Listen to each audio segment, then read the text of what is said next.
Kasus Agus Difabel yang melakukan pelecehan seksual pada 17 perempuan sungguh mencengangkan. Setelah berhasil mengumpulkan sejumlah alat bukti dan memeriksa 5 orang saksi dan sejumlah korban, akhirnya Agus Difabel ditetapkan sebagai tersangka. Direskrimum Polda Nusa Tenggara Barat kemudian menggelar rekonstruksi pada Rabu 11 Desember lalu. Saya bersama Ade Latifa, pendamping korban yang juga aktivis Senyum Puan Nusa Tenggara Barat.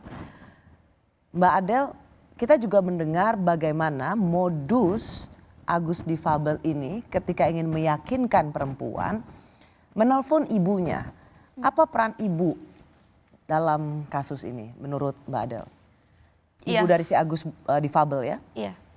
Jadi beberapa korban itu ketika diminta untuk melakukan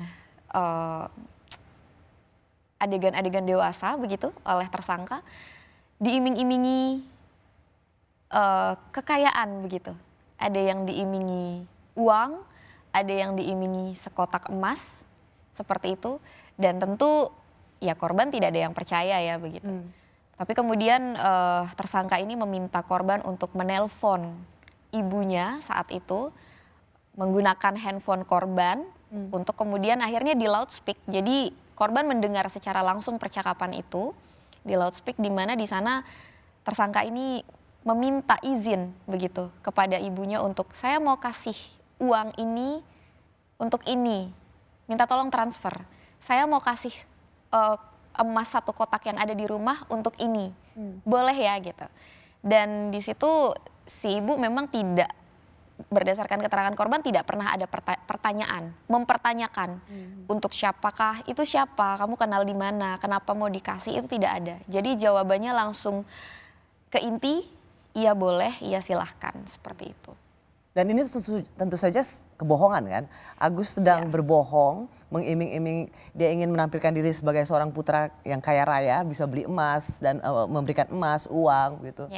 Dan berarti ibunya menjadi sosok yang mendukung kebohongan itu. Iya, tapi meskipun sampai ibunya bilang iya pun gitu ya, para korban tetap tidak ada yang menganggap itu serius sih. Maksudnya para korban juga tidak kemudian, oh benar ya ternyata saya mau dikasih ini ya, enggak. Ya.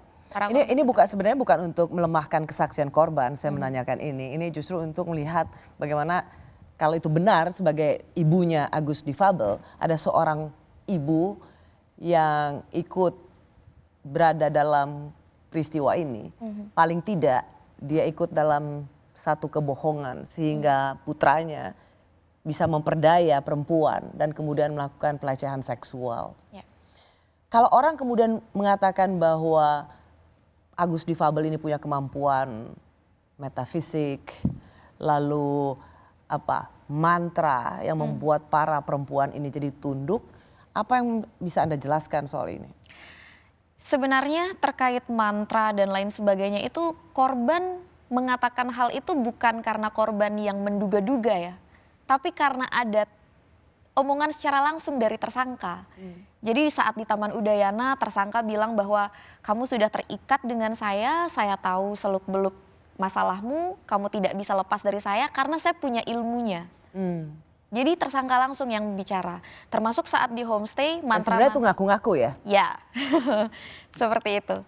Termasuk saat di homestay, mantra-mantra yang disebutkan oleh publik itu adalah karena korban itu melihat dan mendengar si tersangka ini berbicara sesuatu dalam bahasa yang tidak dimengerti dan artinya juga nggak tahu, yang dimana itu dikatakan adalah mantra. Seperti itu, sehingga kemudian korban tidak boleh kemana-mana dan tidak bisa kemana-mana kalau mau selamat begitu. Jadi keterangan kemudian yang mengatakan ilmu mantra itu bukan hasil duga-dugaan dari korban, tapi memang dari tersangka sendiri yang mengungkapkan itu.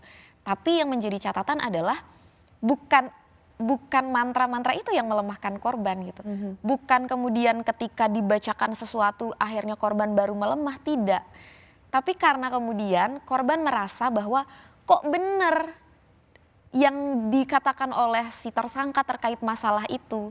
Dan korban takut bahwa dia juga akan beneran tahu keberadaan orang tua, teman-teman yang akan menjadi orang-orang yang dibeberin lah gitu masalahnya. Jadi ketakutannya ada di situ, bukan masalah diberi mantra dan akhirnya dia dilemahkan, tidak. Sebelum mantra itu ada pun, sebelum mantra itu diucapkan pun, ya omongan-omongannya si tersangka inilah yang sebenarnya membuat korban tuh sudah cukup sangat ketakutan begitu. Jadi ini sebenarnya tentang kemampuan pelaku atau Agus difabel yang menampilkan dirinya bisa sangat berbeda-beda. Dari seorang yang sangat lemah, bernasib malang sebagai seorang yang difabel, tunadaksa, diremehkan, dilecehkan, menimbulkan empati dan kemudian dia menampilkan diri sebagai sosok yang bisa menolong. Halaman-halaman kepribadian inilah yang menjadi dalam tanda kutip mantra atau kemampuan dia melemahkan perempuan. Ini yang menampilkan sebagai seseorang yang sangat manipulatif. Iya, begitu. Manipulatif dan iya, pada akhirnya manipulasi psikologis dan ancaman-ancaman itu yang melemahkan. Dari rekonstruksi itu kira dari 28 adegan, di lapangan bertambah 49 adegan, ada tambahan-tambahan lagi dalam rentetan peristiwa itu. Anda punya catatan soal ini? Iya, jadi kami pendamping hadir saat rekonstruksi versi kronologi tersangka. Ada cukup banyak hal yang signifikan berbeda begitu ya. Pertama ketika di Taman Udayana, di mana sebenarnya ada adegan korban pelapor ini dibawa dari satu titik di Taman Udayana ke titik yang lebih belakang, lebih sepi, di mana disitulah sebenarnya ancaman-ancaman itu terjadi, tapi di versi tersangka itu tidak muncul. Tapi di rekonstruksi muncul?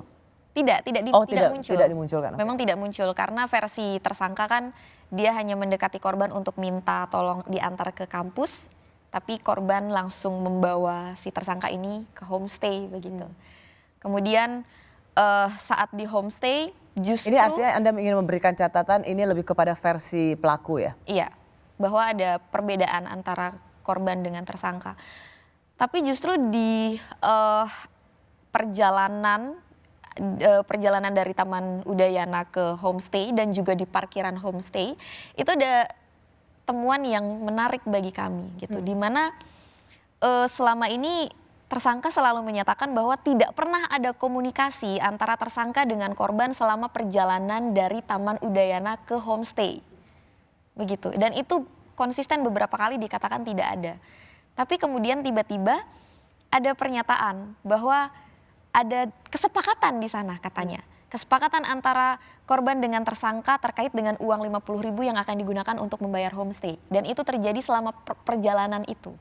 Itu ada perbedaan yang memang tidak konsisten. Dan itu dikatakan sendiri oleh Agus difabel. Iya, betul. Jadi pada waktu BAP itu tidak menjadi kesaksian dia, tetapi pada rekonstruksi dia mengucapkan itu. Iya. Bahwa dia memerintahkan atau meminta para pelaku untuk membayar uang homestay. Iya. Sebuah, kenapa bisa kayak begitu kira-kira? Ya kalau kita membuat-buat sesuatu. Tidak ada kejahatan yang bisa selamanya ditutupi. Ya, kalau kita berbohong kita akan terjebak sendiri dengan kebohongan kita. Dan itu terbukti bahwa ke homestay itu adalah atas perintah Agus. Ya. Dan para korban dipaksa untuk membayarnya. Iya betul, termasuk di situ. Karena tersangka selalu mengatakan bahwa membayar homestay itu adalah atas inisiatif korban. Tapi saat rekonstruksi tersangka mengatakan bahwa korban mengeluarkan uang itu setelah tersangka mengatakan langsung bayar. Ia terjebak dengan kebohongannya sendiri? Ya.